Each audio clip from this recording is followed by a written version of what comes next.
Здравей! На колко си години, откъде си и как се казваш? Здравей, казвам се Боряна Борисова, на 23 години и съм от Велико Търново.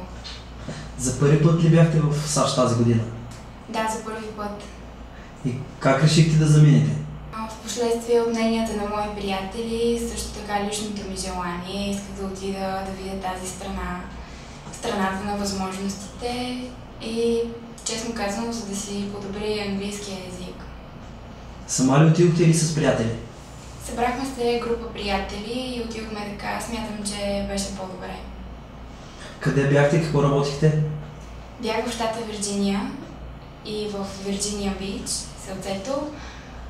Работих като хостеса в гръцки ресторант и втората ми работа беше на един магазин за бутикови сладоледи.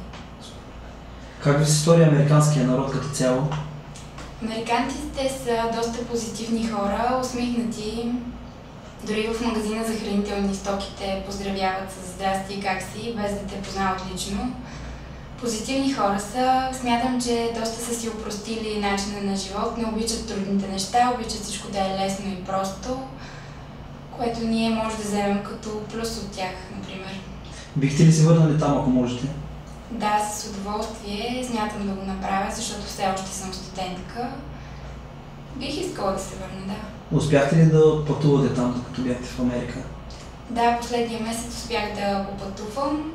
Ходихме околностите около Вирджиния Бич, защото там е много красиво, Майами и в Ню Йорк, разбира се, там има много големи впечатления. Какво е най-запомнящото ви преживяване? Едно от най-запомнящите преживявания? Преживях един ураган там, което смятам, че е доста запомнящо се, никой няма да го забравя. За щастие всички бяхме живи и здрави, нямаше особени поражения. Какво бихте казали на всички студенти, които тепърва се колебаят да заминат?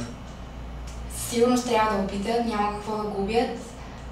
Това е един експириенс, който смятам, че всеки един млад човек трябва да преживее, защото единственото, което можеш да направиш е да надграждаш.